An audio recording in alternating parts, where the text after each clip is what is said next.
You are tuned to Kennett, Zenith Cablevision. Thank you for watching. It's time for talk.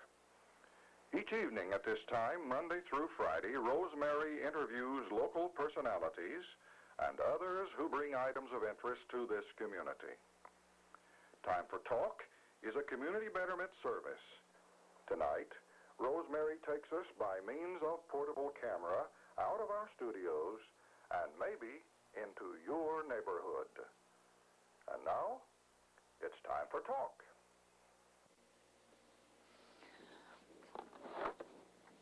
Tonight we're continuing to unfold the story of this Missouri Bootheel. There are so many things to tell. A part of our problem was the selection of what should be included and what part we could leave out. Our thanks go to so many who gave us their personal testimonies.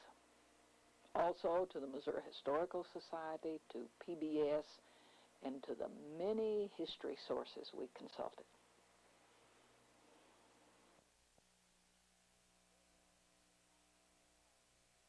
There's an amazing thing about Deering that's hard for people to believe, because they had electricity in Deering as early as 1907. They took those logs into that mill, and they would always cut the end of that log off. Okay. And the end of the log, which they cut off, they put into the furnace, and that's what generated the electricity. And the town was wired for electricity. So they had, it was a great place to live. Oh, Deering, yes, it was, except for one thing.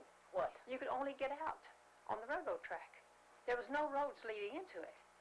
And if you went to Deering, you went by rail from Heights High to Deering. And then when you wanted to leave Deering, you had to get on the train again to go out. There were no roads leading west. The little town was fenced. The little town of Deering had a fence completely around it because of the wild animals.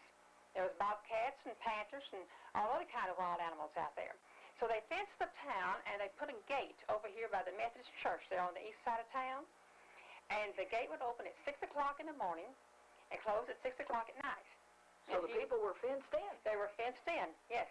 And the entire town, they had all these houses, and there was boardwalks along the whole town.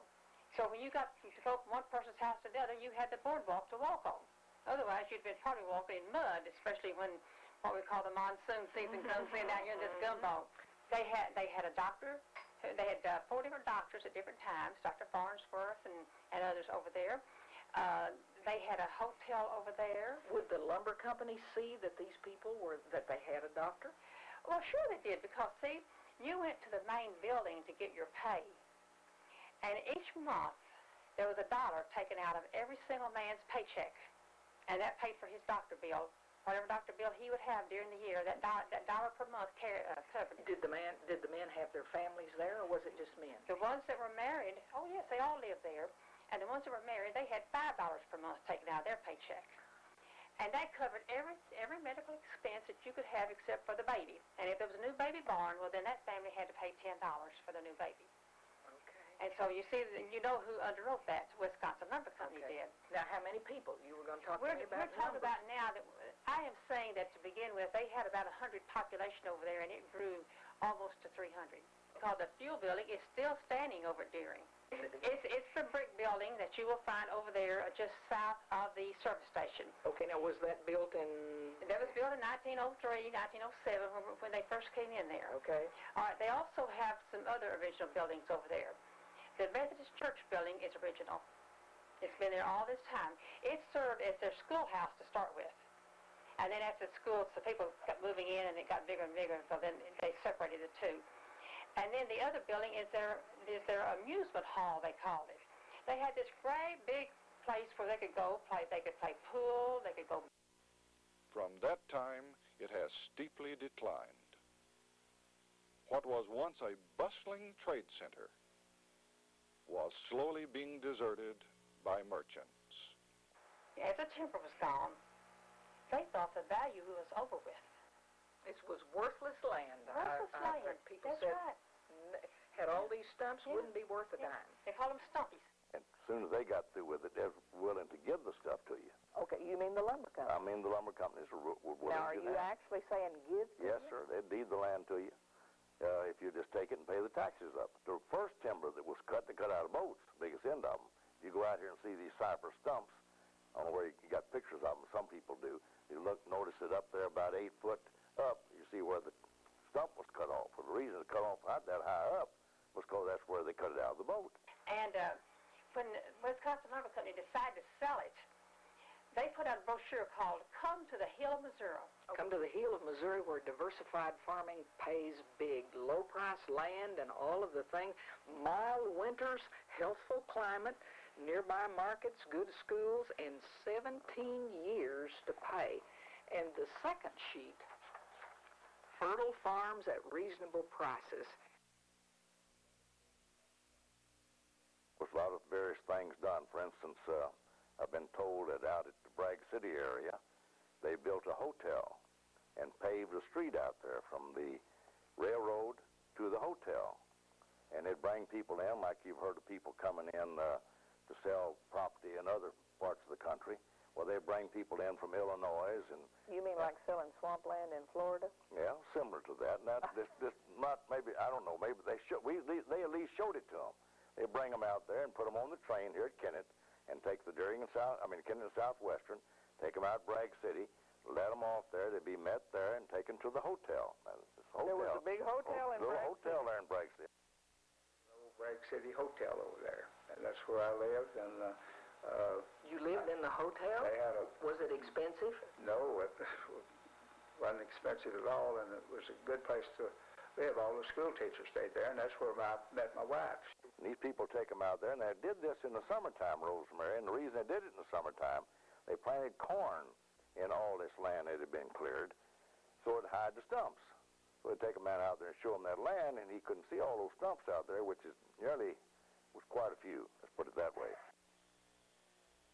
As for the farmers, removing the stumps was a formidable task. How would he get rid of stumps, do you? Well, you just pulled them out with a mule, or you blew them up with dynamite. Back in those days, the first cleared land I can ever remember in that area was just east of West Sutton's home. Mr. Drew Vardell took dynamite and blew about a 20-acre strip there, pulled the stumps up, pulled them up a big cypress deal up there, and tied them with a piece of cable and set them on fire and burned them. That's where the first cleared land in that area I ever saw. Then we would dig out around the stumps and hook a chain to them and a team of mules and pull the stumps out. And some of the stumps were so large we couldn't do that, so we'd take dynamite and put a charge of just a small charge of dynamite under them to loosen them up. Then we'd pull them all out and stack them up and burn them. A lot of them we saw them all. Now, when I was 16-year-old and I made a hand as a man, for the man that owned the land, he hired me is kind of an overseer of the crew. And I sawed stumps off many a day on my knees and saw them off right at the top of the ground. I'm talking about with a cross-cut saw. And we'd thin them out enough we could get through them with a double team, you know, where you'd have to single them out when we first started because stumps are thick, you couldn't get them through them. Yeah, you could plow over that and jump that stump. You know, it wouldn't hang you unless your plow point hung into it, you know. And the rich soil produced abundantly. But the farmer could encroach on the swamp just so far. The water surged regularly over their new land, inundating their crops. At first, some farmers built drainage ditches and levees of their own, but soon found that their work was futile. Despite efforts of the numerous small drainage districts which came into existence to battle the water, the swamp was so flat and devoid of outlet channels that very little of the land could be cultivated, even in the dry seasons. After much difficulty in the legislature of Missouri, Governor Joseph Folk signed into a law a bill permitting the formation of the Little River Drainage District in 1905. But its reality depended on the state circuit court, which must now ratify its existence. In the meantime, not everyone liked the idea, and opposition quickly surfaced. The opposing forces were mostly railroads which had been built into the swamps to serve the timber interests. A prominent opponent was Lewis Hoke of St. Louis, who had built many of those railroads. The original ditches through the lower part of the district were built with floating dredge boats and huge walking drag lines. When did the drainage start? When did they start the drainage ditches? About 1914 there at Harnesville, I saw the launched the first floating dredge there, and I can't remember the exact date, but it's in 14. 1914, all right. And they started just digging, what, the channels and making levees? Is that what they did? Well, they just dug these floodways, these drainage ditches east of town here. They dug them in a straight. They didn't follow the old river bed because the little river was crooked as could be. You know, they couldn't follow the channel. All places they hit it, in some places. And when it hit that channel, they'd throw out large fish, and people would come along with sacks or tubs or whatnot and pick them up and take them home with them. You mean the dipper? The dipper would throw out huge fish? Yeah. To pay for the cost of the work during the 1920s, amid strong opposition, millions in bonds were sold to be paid back by assessments on the lands which were being benefited. Now the water which fed the swamps from the north found its channel more directly to the Mississippi River. The floodway ditches, completed in 1928, worked. The swamp began to subside rapidly. Support for the greatest drainage project in the world was vindicated. But no one could foresee the Great Depression of the 1930s.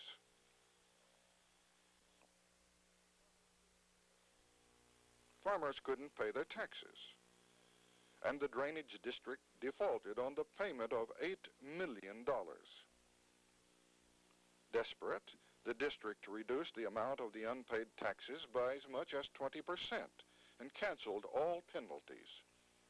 But it didn't work. Title to much of the land had already passed to the county courts and to large insurance companies, which had the backing to ride out the hard times. As a result, the land reverted to pre-drainage values of only a few dollars per acre. After this, the land got worth nothing, in a sense of the word. In other words, a lot of it was put up for the taxes, and it being this cheap, these insurance companies, just like some of the insurance companies and some of the savings loans had to take over farmland of recent years when we bought it high, and it went down, and they couldn't pay for it, so the insurance companies had to take it over.